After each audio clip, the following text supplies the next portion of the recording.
What is really going on in Nigeria? Is this actually a Christian genocide? Who is funding and arming these militant Islamic groups? And are Muslims really converting to Christianity there? Today, we are talking to a missionary and the head of the organization Equipping the Persecuted. His name is Judd Saul, and he is going to tell us exactly what we need to know about Nigeria and what Christians here need to do. This episode is brought to you by our friends at Good Ranchers. Go to goodranchers.com. Use code Allie at checkout. That's goodranchers.com, code Allie.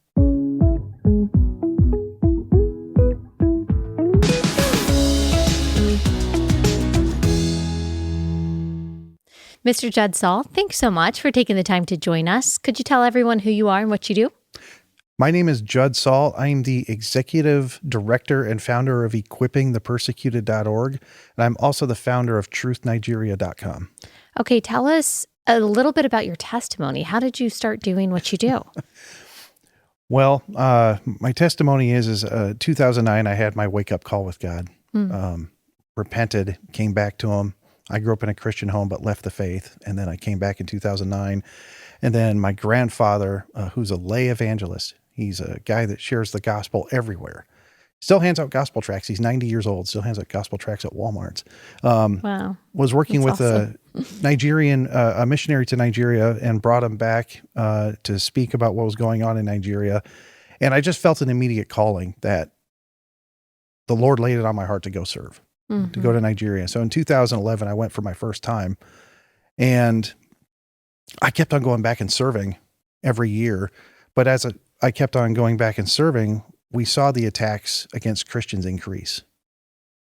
And I saw very few organizations or missionaries doing anything about it. And so that culminated to starting in 2019. I started Equipping the Persecuted, a mission dedicated to helping persecuted Christians in Nigeria. Tell us what is actually going on there. There are a lot of conflicting reports, and we see the really difficult to watch videos, but give us a lay of the land. What's happening right now is a real life systematic jihad against Christians perpetrated by radical Islamists from the north.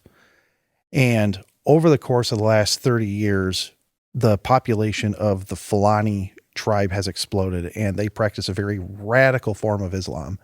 And as they have expanded, they've been able to take over and get more political power and take over more states.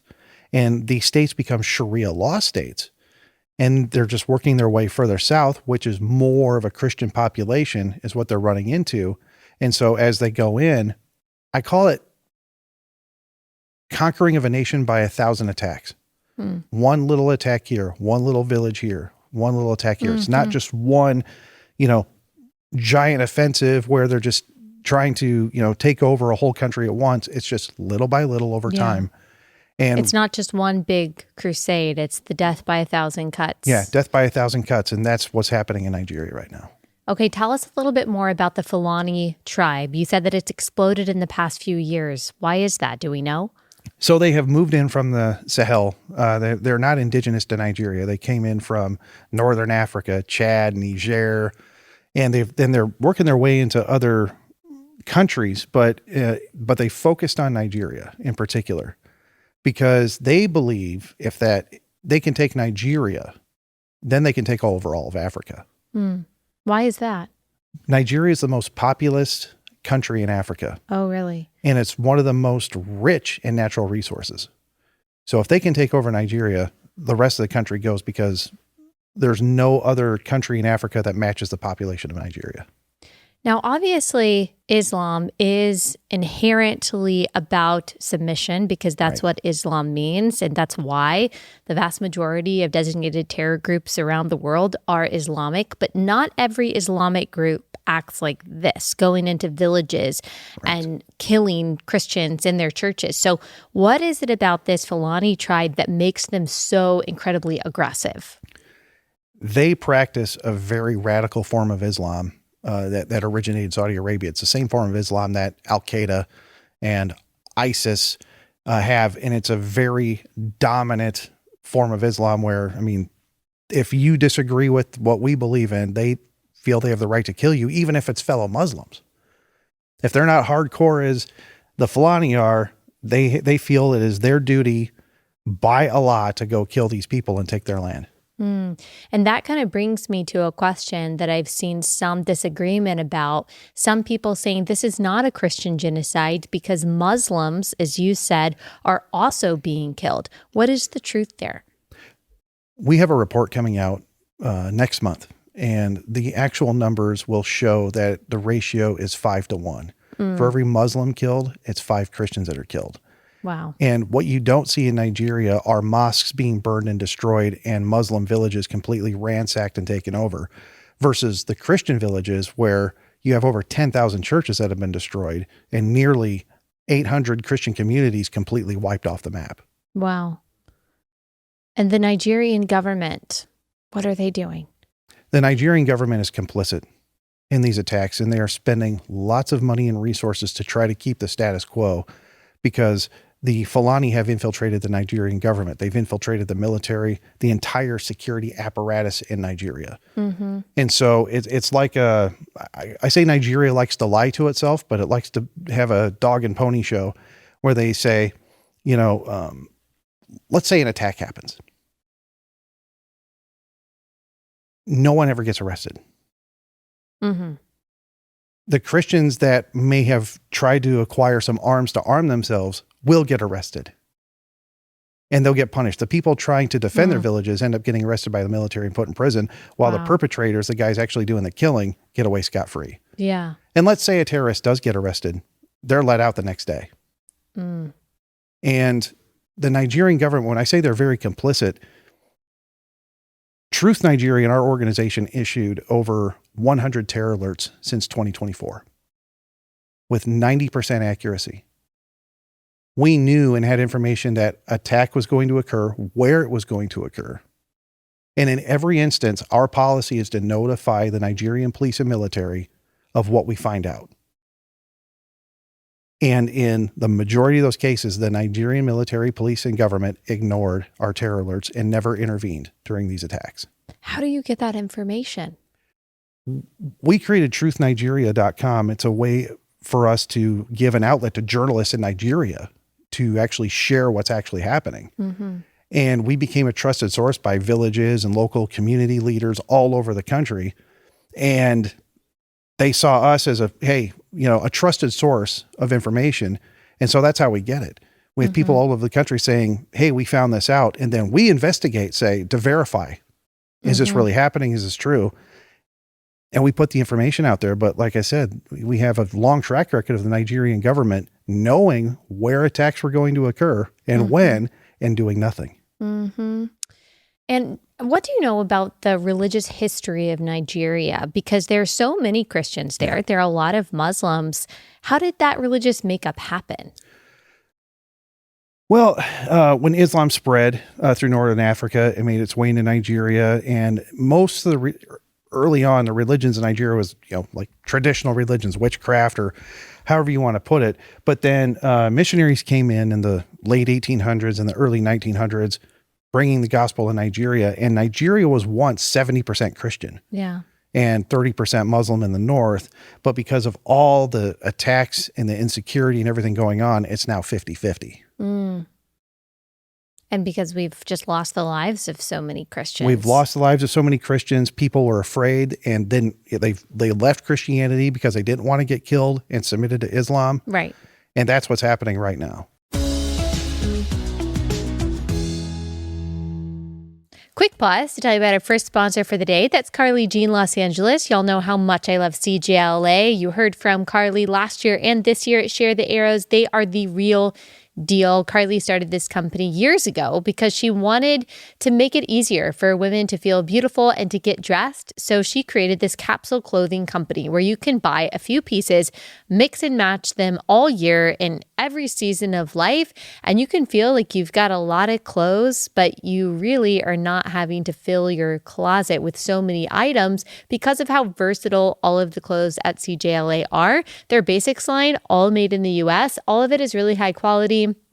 I love the classic style. I've got CJLA pieces that I got probably 6 years ago that are still in style today because they're so simple and high quality. Carly and her family are Christians. They are trying to glorify God in everything they do. Go to carlyjeanlosangeles.com. Use code AllieB. You'll get 20% off when you do. That's carlyjeanlosangeles.com, code AllieB.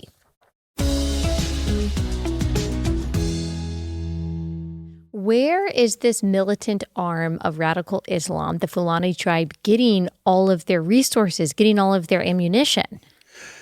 That is a loaded question, Allie. Okay. That's a very loaded question, and thank you for asking that.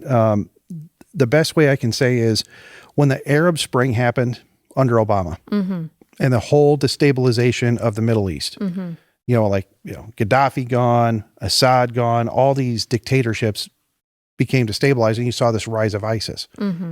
Well, funding, weapons, everything started pouring in from the Middle East down to Northern Africa.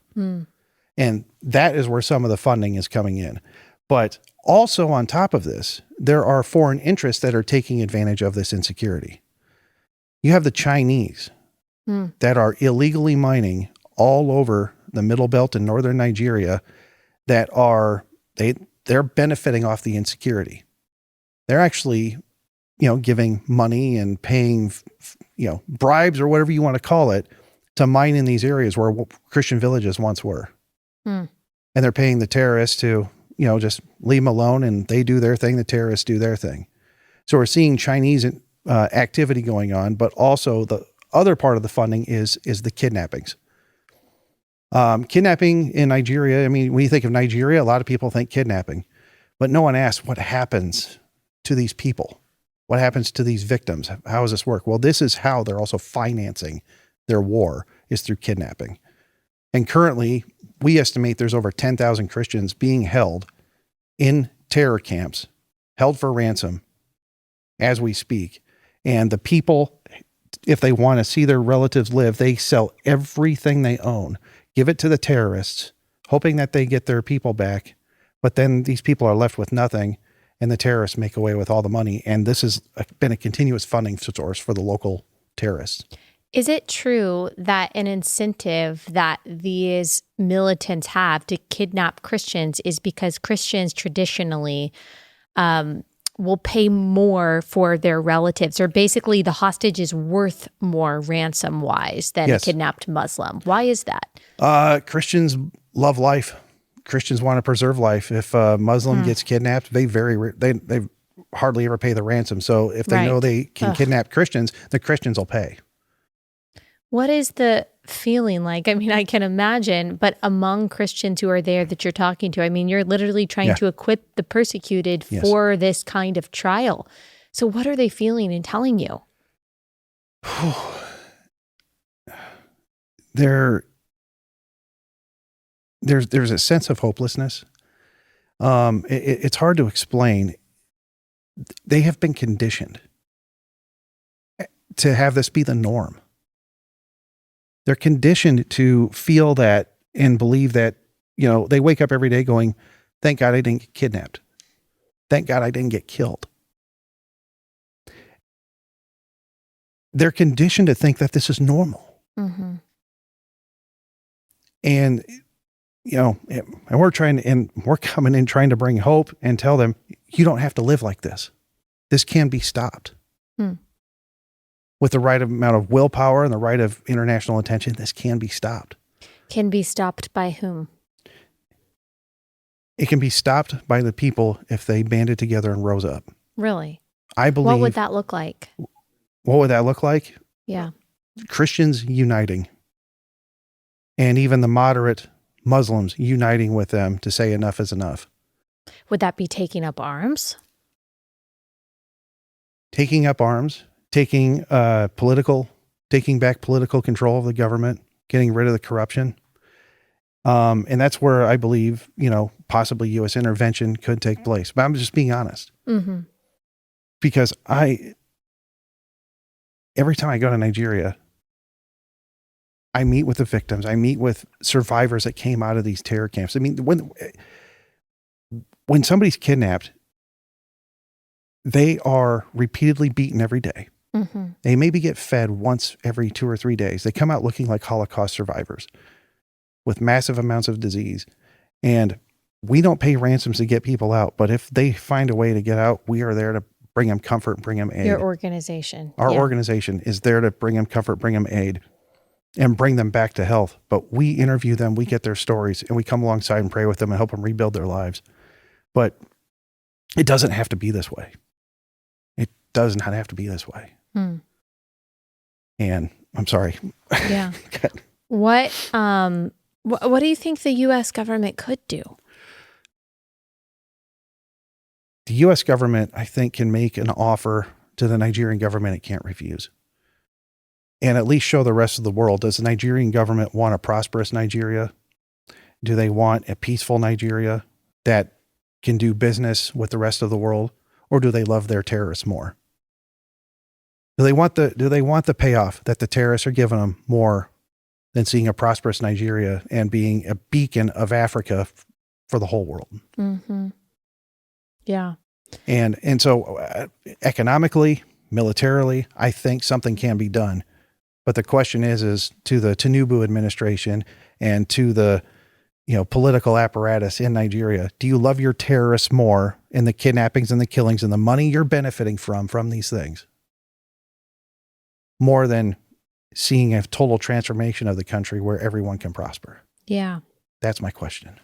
Yeah, the government probably is taking bribes from the bad actors who are benefiting economically from the destabilization and the violence there. Yes. And by the way, many Muslim majority countries have a special hatred for Christians, and just for religious reasons want to see Christians killed and want to see Christianity abolished. And this is an easy conquest because the people in Nigeria are already so poor and already so weak. So this is an easy win to a lot of those radically Islamic countries over there in the Middle East. And so, yeah, there's a lot. What you're saying is that the offer that the United States government makes the Nigerian government has to outweigh whatever perceived benefits they are getting from these bad actors.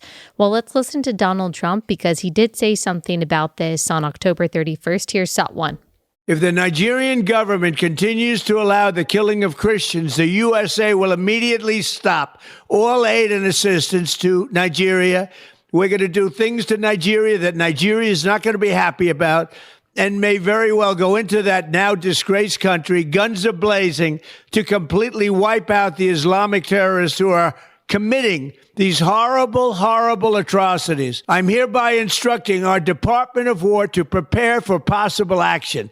If we attack, it will be fast, vicious, and sweet, just like the terrorist thugs attack our cherished Christians.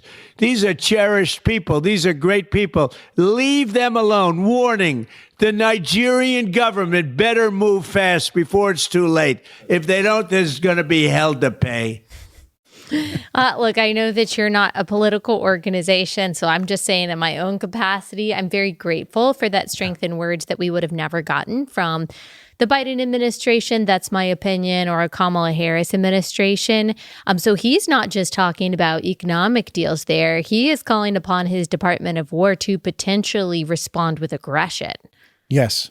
And when I saw that, I had tears of joy. Yeah. When I saw that, because finally, we've been at this for 6 years, trying to get the government to recognize what is going on. And obviously during the Biden administration, it was like talking to a brick wall. They don't want to hear anything we had to say. And they kept on telling us, no, people are being killed in Nigeria because of climate change.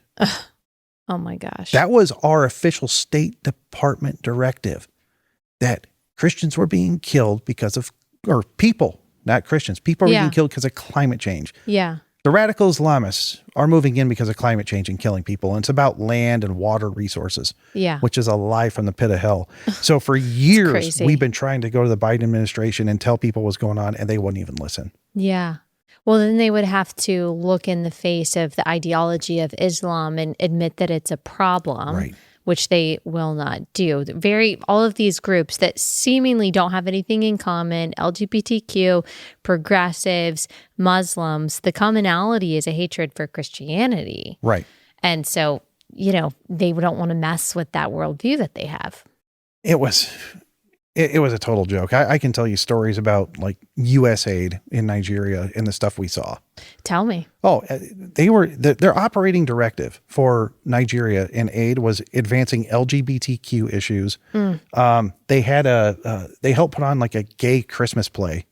What? Yeah, like a gay Christmas play somewhere in Nigeria, and pushing feminism. I can't imagine that went over well.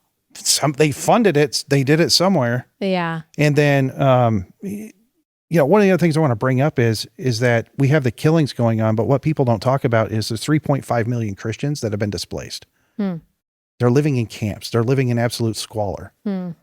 So a U.S. aid story, you'll find this interesting. We went to this camp where people are essentially living in garbage bag, like makeshift garbage bag mosquito net tents. No floor, dirt floor. They're laying on the dirt. I mean, it is just the most horrendous of conditions.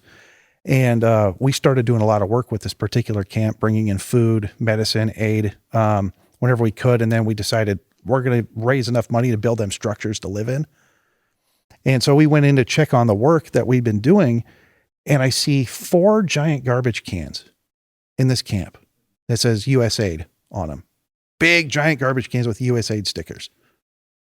And I went to the camp head and I said, did USAID bring these? And they said, yes. I said, did they bring you any food? No. They bring you any medicine? They said, no. They just came and they brought us 4 garbage cans. I said, are they coming in with a method to take the trash and put it somewhere else? They're like, no, they just showed up and brought us these and took pictures. So Wow. This is a camp of over 3,000 people. There's trash everywhere. There's feces everywhere. There's no sewage system. And their USA gift to a camp was 4 garbage cans. Yeah. One, it's an insult and a slap in the face. But this is how bad things were. Yeah. And people were mad at the Trump administration for cutting a lot of the money that we were giving to USAID. But the truth is that so much of USAID was going to that kind of thing. It's going to that kind of thing. But also we know for a fact that the food trucks that USAID was sending was ending up in terror camps. Yeah. They're ending up with the terrorists. Right. So we call it the Nigerian shuffle, where you have trucks and trucks loaded of food in USAID. They break down magically right outside of a terror area. And next day, all the stuff's gone and trucks are back up and running. Mm-hmm. I call that the Nigerian shuffle. Yeah. Because that is what happened over and over again. This is stuff we saw on the ground. So people living in camps that have nothing but the clothes on their backs from after the attacks are getting no help whatsoever, and all the aid's going to terrorists. Next sponsor is Cozy Earth. Okay, you are about to buy some Christmas presents for your significant other, for your friend. You got to go to Cozy Earth. Go to cozyearth.com and use my code relatable. You'll get 40% off all of their luxurious sheet sets, their towels, their loungewear, their pajamas, their blankets. Y'all, I love my big fuzzy Cozy Earth blanket. It is incredible. I use it every day, even though it is not cold where I live. It is still just so cozy. Their loungewear, their pajamas just make you feel so comfortable and help you sleep so well. All of their sheets are temperature regulating, so not only are they soft, but they also keep you cool. I'm telling you, all of this stuff makes great gifts. They make great wedding gifts, birthday gifts, Christmas gifts, or a gift for yourself. It's all amazing. Go to cozyearth.com, use code relatable. You'll get up to 40% off. Cozyearth.com, code relatable.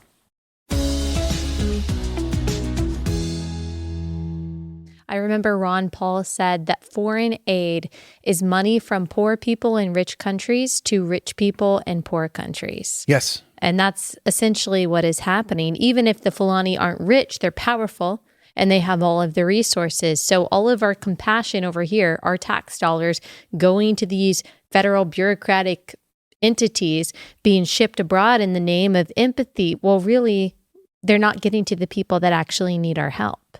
And that's what we see constantly. So we have a policy when we render aid in Nigeria, we don't work with the government. We assess, we call ahead of time, we find the people that need it, and we distribute it directly to the people. And we don't even involve mayors, local government officials, nobody. Because we're going to make sure the aid gets to the people and doesn't get siphoned off by the government. And boy, we've been able to be very effective with very little by just doing that. It's like Ronald Reagan said, like the scariest words in the English language are, I'm from the government and I'm here to help. Right.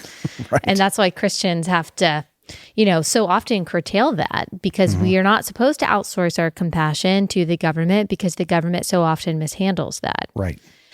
Let's talk more specifically about what attacks are going on. I have read about increased attacks on schools. We've heard the reports of thousands of Christians being slaughtered in their churches, either being kidnapped or being tortured, maimed, beheaded. And sometimes when they are kidnapped, they are forced into conversion. And then you mentioned Sharia, which of course requires, for example, if someone is accused of stealing, their hand is cut off. And so I've seen stories of that, of people's limbs chopped off in the name of, implementing Islam in their lives. Tell us more specifically, what does the violence really look like? Well, just yesterday, a church was attacked. 3 people were killed. 8 people were abducted. They shot up the place. And just 4 days ago, there was a school where 25 girls were kidnapped. Wow. Christian girls, 25 girls kidnapped. And what's going to happen to these girls? There's a high chance that they're not even going to hold them for ransom. They're going to take them and turn them into baby factories. For the Muslims, which is what happened to most of the Chibuk girls that were kidnapped a long time ago. And everybody says, free our girls, free girls in Chibuk. Hardly any of them were ever freed. Tell us more about that, because I was looking in my research about you said Chibuk, right? Yeah. Tell us more about that attack, because I remember at the time people talking about that, free these girls, never talking about Islam, but just saying, we need to help these people. But what really happened? Well, several of those girls are still living up north, and they were forced marriages to terrorists, and they've had children. They've turned them into baby factories. That's what they do with a lot of these Christian girls. Basically sex slaves. They're sex slaves and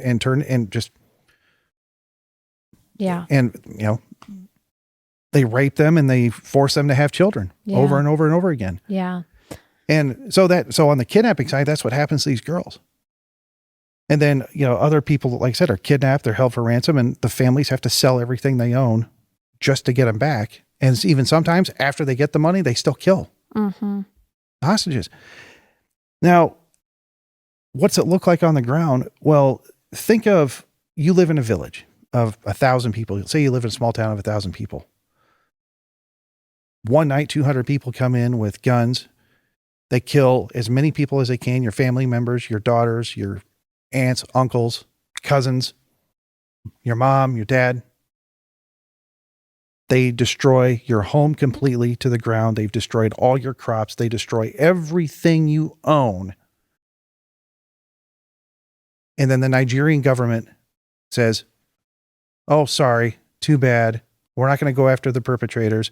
Here's a plot of land 40 kilometers away. Have fun.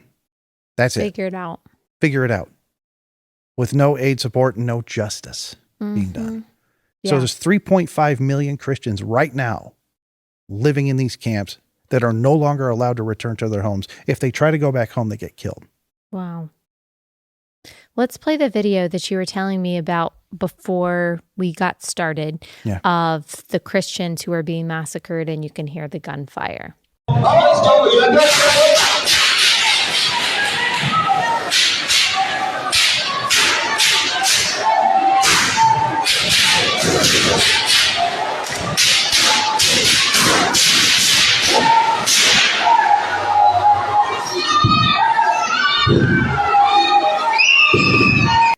I also saw this video of this woman, and the caption said it was a woman in Nigeria, although, things like that, you just never know. I don't know if you saw this, but, and we'll play it. We could actually put it up even as I'm talking, but it's this mother. I'm sure she's a lot younger than she looked, but she looks so distressed and so traumatized. She's got a baby and she's got a toddler and she's got an older kid behind her. And you can kind of hear these men who with guns kind of yelling at her. And she is just instinctively putting her hands up like this, like she's gone through this many times before. She's trying to bring her babies in. She's trying to protect them. And I saw someone reported that she and her children were slaughtered after that. And, like, just as a mom myself, I can see so much of that's exactly what I would be doing. I can't imagine how scared she is. I don't know if that was from Nigeria and if you even saw that video, but go ahead. Yeah. That was from Sudan.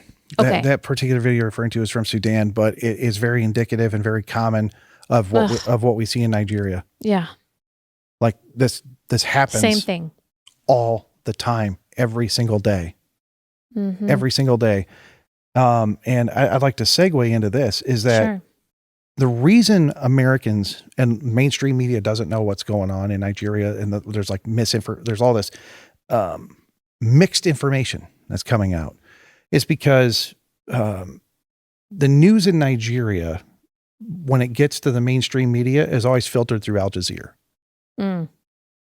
So somebody from the Nigerian government writes their narrative, their official story.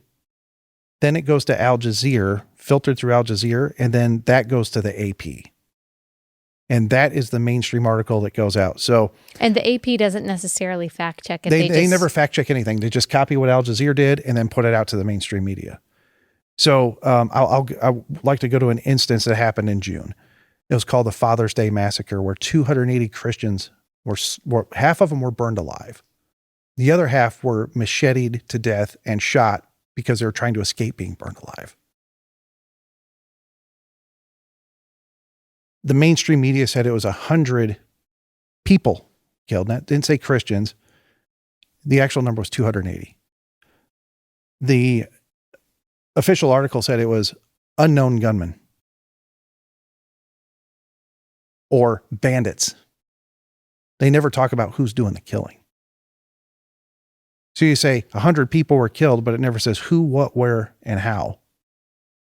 And that information is always void of the articles. So by the time it gets to the mainstream press, they lie about how many people were killed, and they definitely leave out who did it. Mm-hmm. Because Al Jazeera, for people who don't know, is a Middle Eastern, mostly Muslim publication. It's the Muslim publication, but it's a trusted news source to the world. Yeah. So when the article comes out of Al Jazeera, then CNN, USA Today, all the other outlets will pick up that article and say, that's what happened. No one does any investigative journalism. Nobody asks any questions. So it's up to organizations like yours to get the truth out. So that's why we created Truth Nigeria, because I kept on seeing this over and over again. And I was going, if they keep lying about the numbers and who did it, that's why nobody really knows what's going on. Mm-hmm. Right. And that's so Truth Nigeria and giving an outlet to journalists in Nigeria to actually document and share what's actually happening. Yeah. But that's why people keep asking me, why does nobody know about this? Well, because you're getting false information. Yeah. And the people there don't have, all the access to iPhones and internet that we do. If this were happening where we live, easily people would be, but it actually, even here with all the access to technology that we have, things get muddied by the time they're dispersed to the general public. So if that's true of us here, how much more true is that of someone who lives in a third world country? Yeah. And the other thing is our journalists risk their lives every day. Like not only with the terrorists, but the Nigerian government. Our guys have been arrested. They've been beat up. They've gone through hell, but to tell the truth, but they still believe Courage. That the truth needs to get out at the risk of their own lives.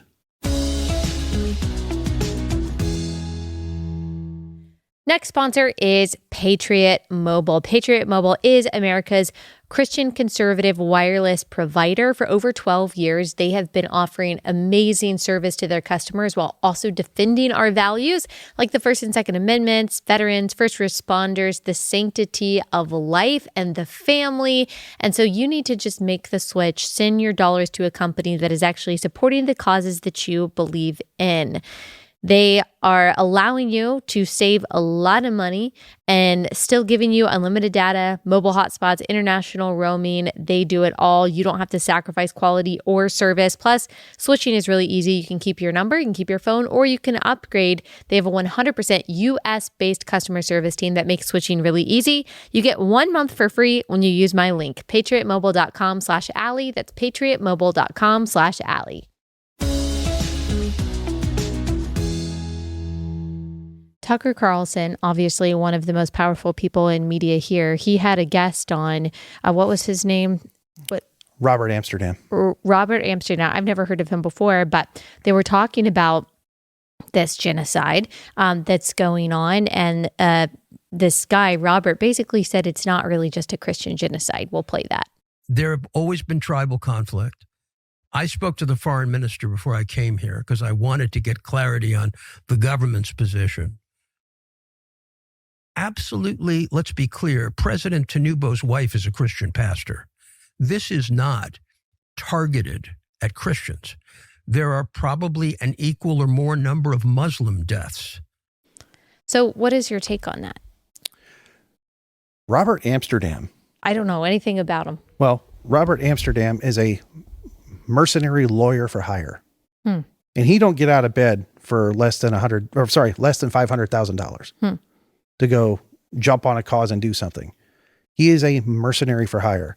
Now, the big problem with Robert Amsterdam and claiming that there is no genocide against Christians in Nigeria is really funny to me, also horrific, because this guy in particular lawyered up and helped a guy by the name of El Rufai from Nigeria, who is a Nigerian politician, Muslim, but also a guy that has helped orchestrate attacks against Christians under his political leadership. So this guy, Robert Amsterdam, shows up on Tucker Carlson's thing, says, oh, there's no Christian persecution in Nigeria. And he also says that, I'm friends with this such and such political family, blah, blah, blah, blah. People like Robert Amsterdam and other U.S. lobbyists and diplomats that are pulling the Nigerian government narrative, they don't go to real Nigeria.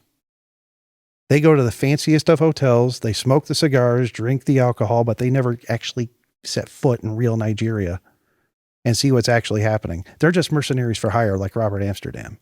So the motivation to misrepresent something like that, you're saying is just money? It's money.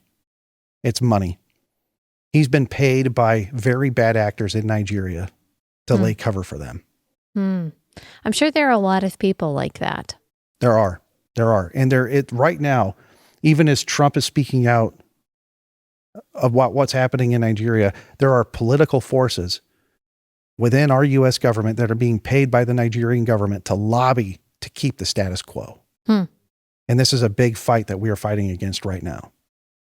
And we are praying that truth and justice reigns over these corrupt lobbyists. Yeah, absolutely. I remember this video circulating. I believe this was from Nigeria of the pastor, and he was basically standing in an open grave after one of these massacres, just kind of begging for help and attention, specifically from Trump. We'll play that. Look at it here on ground. Special advisor to Trump. Now, please tell Trump to save our life in Nigeria. He has been building to settle peace between Israel and also Hamas. Now, his attention, I'm calling attention to Nigeria. They are killing Christians in Nigeria, massacre Christians. If they say they kill Muslims, Muslims are being killed. By who? By Muslims. I'm guessing this is the sentiment of a lot of pastors. I sense his desperation, but gosh, the courage too, the incredible courage that it takes to stand up and ask for something and to say, I'm a Christian and we need help. So I know that pastor. I know he's a friend and we support that pastor. His name's Pastor Ezekiel DeComo. Wow. Pastor Ezekiel is one of the bravest pastors I've ever met on the face of this earth. This guy goes right to where the attacks are. he is praying with people and trying to be a spiritual light in the darkness. And we support Pastor Ezekiel and try to help him out however we can. And this is indicative. And if we had 1,000 Pastor Ezekiels in Nigeria, Nigeria would change overnight. Yeah. And this man is brave. Same thing with America. If we had Pastor Ezekiels in America. If we had 1,000 Pastor Ezekiels in America, this place would change overnight. Yes. And just for those watching this, I would like to encourage you, please keep Pastor Ezekiel in your prayers. Yes. I talk to him every week. Sometimes he's afraid for his life and he's moving into a safe house because he knows people are tailing him. Pray for this man, please. Yeah.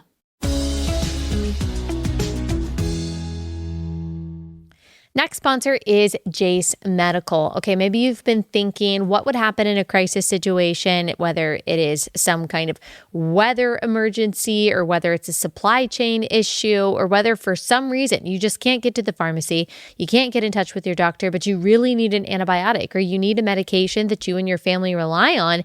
You need an emergency stash of this medication. So that means you need the Jace case. That is a stash of emergency antibiotics that you might need if you have an infection. This could literally save your life. You also need the Jace Daily case. That is a year-long supply of the prescriptions that you and your family rely on. And you can get this through their confidential telemedicine process at jace.com. They also have add-ons like Tamiflu, ivermectin that you can just have on hand in case you need it and you can't go through the traditional way. It's just a way for your family to be prepared. Go to jace.com. Use code Allie at checkout for a discount on your order. That's jace.com, code Allie.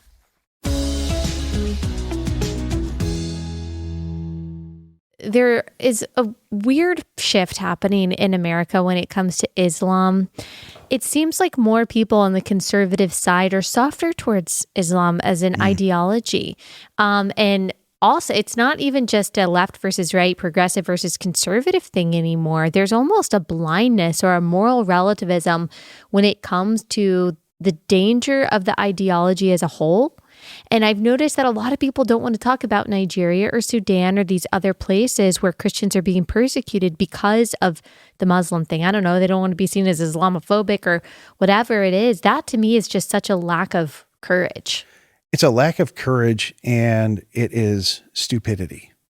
It's just not lack of courage. It's stupidity. To acknowledge how Islam has conquered every nation it's touched since 640 AD. Yeah. It hasn't been by voluntary conversion. Right. It has been done by the sword. Yeah.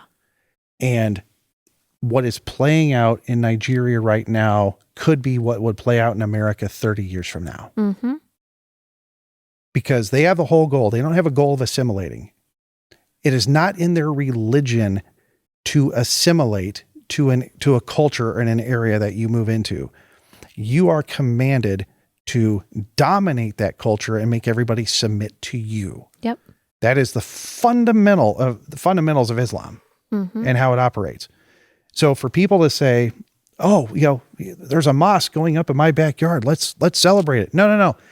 That is a sign of them conquering your territory. That is how they view it. And they can lie to you to advance Islam.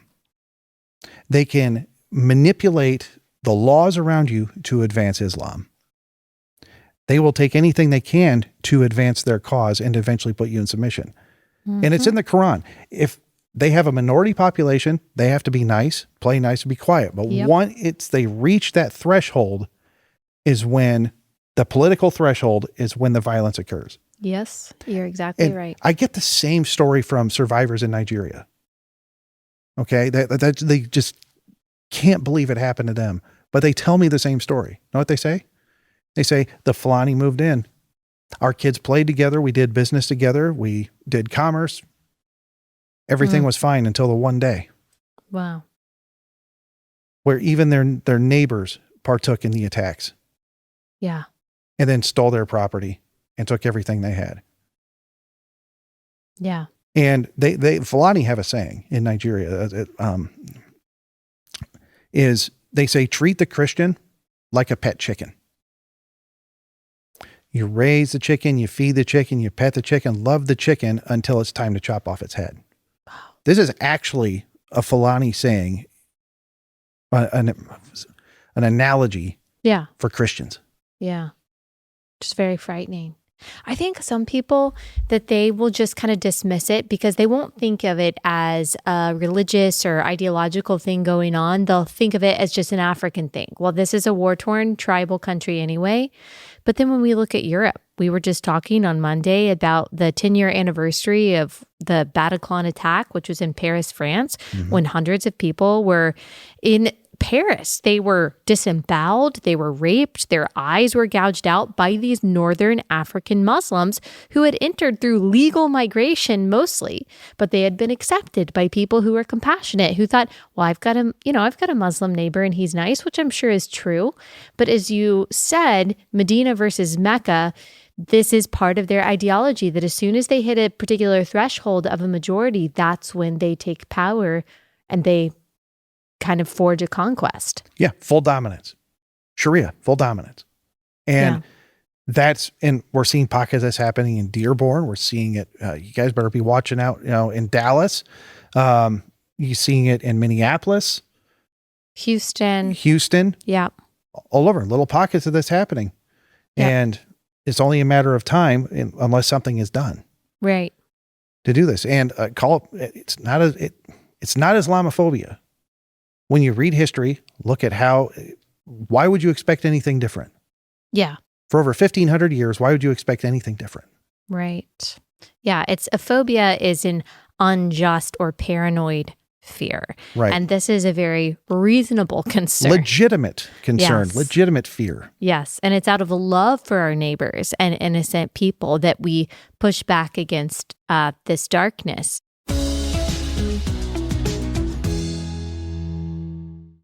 Last sponsor for the day is Preborn. Maybe at the end of the year, you're thinking about where you should give. How can you put your money where your heart is? You say you're pro-life and you say you want women to keep their babies, but what are you doing to ensure that they are taken care of so they are more likely to make that life-affirming decision? One way to help these women would be to donate to Preborn. When you donate just $28, that covers the cost of a life-saving ultrasound. Preborn is equipping these pregnancy clinics with the ultrasound equipment they need to give these life-saving sonograms. They make sure these pregnancy centers are equipped to serve these women, serve the dad, serve the babies, to help build this culture of life and to really love these women and babies where they are. So go ahead, donate to Preborn whatever you can. Go to preborn.com/Allie. Make your donation today. That's preborn.com/Allie.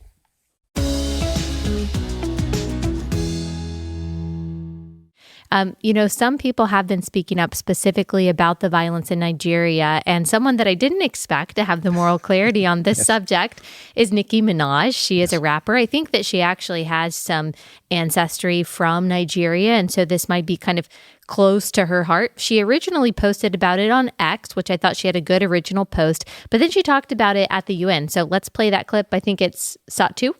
In Nigeria, Christians are being targeted, driven from their homes, and killed. Churches have been burned.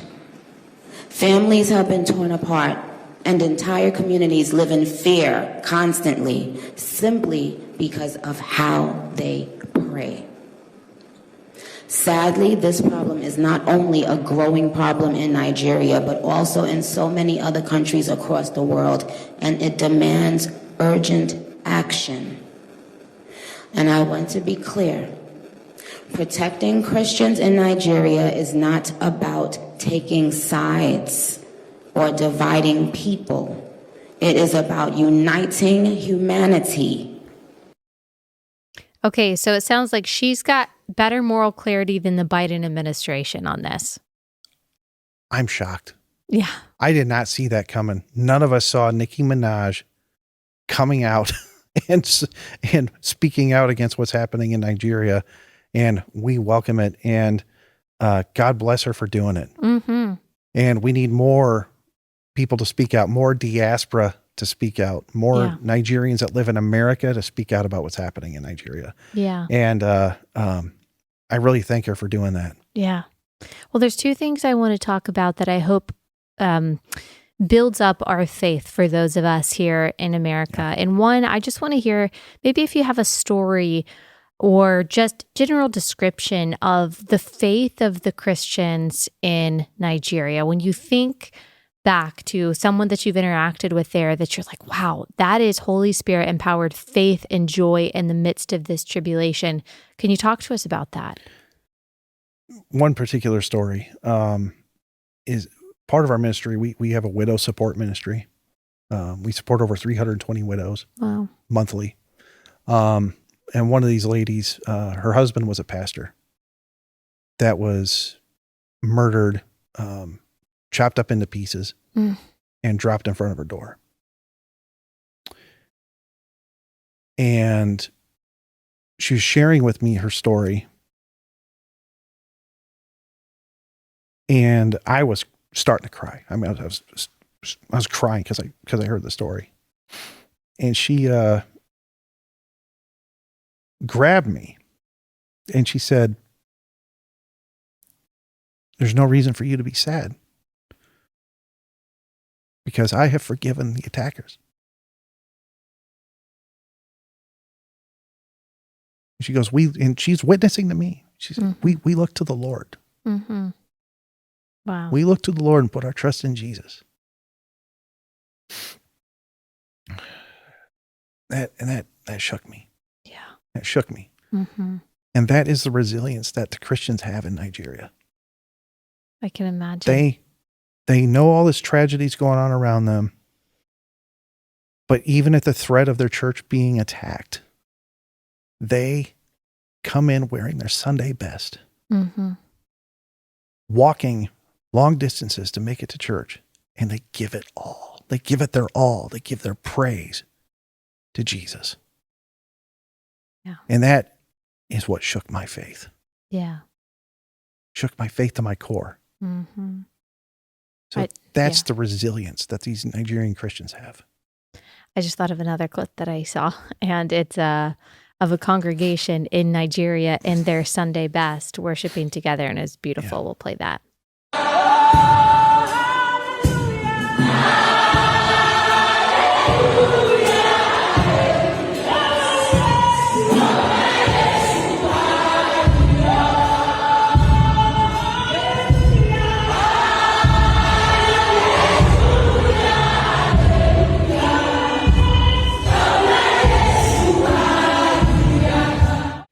And tell me about conversions to Christianity. Yeah. Is that something that's happening? I mean, yes. Against all odds, there are Muslims coming to Christ in Nigeria. So we are at Equipping the Persecuted. We're a gospel mission. We're a gospel-centered mission, and we do support and encourage underground missionaries to go up north. And I just got a report the other day from our coordinator that over 600 Muslims have come to know Christ in the last 3 months. 3 months? 3 months. 600 Muslims in 3 months. Through our ministry. Wow. 600 Muslims have come to know Christ. Wow. And what we do is if they come to know Christ, we have a system where we create safe houses that they go into where they get discipled for 2 months. And then they make the choice. Do they move away from their families for the south? Because once they accept Christ, I mean, there's a death sentence. Their family will come after them and kill them if they find out if they've converted to Christ. So we have a system where they go into safe houses, they get discipled, and then they choose. They move south, they go into an area, kind of blend in, or do they make the choice to go up and be missionaries? And if they make the choice to go back up into the north to be missionaries, we support their work. And it's bearing fruit. Yeah, I can imagine. Do you see this as kind of like a growing trend that, God is up to something, that he is changing the numbers through conversion? Yes. We're seeing conversion happen. And a lot of the moderate Muslims that hate seeing the killings and the massacres going on, they're starting to wake up and say, do I really want to be part of this? And at the risk of their own life, some of them are coming in and converting to Christ and becoming Christians. That's incredible. Praise God. We're unapologetically Christian organization, and we unapologetically proselytize. Yeah. And It's only the work of God that's doing this. Mm-hmm. What advice would you give people to Christians here who want to share the gospel with their Muslim neighbor? Different dynamic, but just as urgent. Gospel 101. Gospel 101. Be the hands and feet of Jesus. And just speak to them. Speak to them the truth. You don't have to be rude about it. You don't have to be a jerk about it. But speak truth and love and share the gospel with them. Establish that relationship. Yeah. Don't be afraid to do it. I mean, this is Gospel 101. What did Jesus do? Spread the gospel. Go preach. They'll either accept or reject it, but it's our job to share the gospel with everybody. Tell me what Christians listening to this, what are the top things, if you could say two things to pray and then to do? What should they pray? What should they do to help our brothers and sisters in Nigeria? Add the plight of the persecuted Christians in Nigeria to your prayer list. Yeah. Just add it to your prayer list every day. Mm-hmm. Talk about it with your pastors. Talk about it with your Bible studies, your small groups. Let people know what's going on. And then if you want to take action and help persecuted Christians on the ground, go to equippingthepersecuted.org and partner with our organization. We're an organization that actually helps persecuted Christians on the ground. We don't just talk about it, raise awareness. We are there on the ground every day, helping our persecuted brothers and sisters any way we can. Wow. And so I'd encourage listeners, go to equippingthepersecuted.org and partner with us. Yeah. But first and foremost, pray. Yes, the prayer of a righteous person has great power as it is Yes. working. And that's something that we are called to do, to care for and think of and consider the plight of our brothers and sisters in Christ around the world. So thank you so much for what you're doing and how you are a vessel of God's grace and protection. And I'm thankful for that. And I hope that we can all partner together in helping our family in Christ that's abroad. And of course, this is happening not only in Nigeria, it's happening in a lot of different places. And all of us are called to different acts of generosity and different acts of service. You're called to Nigeria. Someone else might be called to China. Someone else might be called to Yemen. And we don't have to worry about being everything for everyone. But what is God asking you to do in this moment to obey? So thank you so much. And I do hope people will check out your organization. We'll link it in our description. God bless you. Thank you. Thank you for having me on.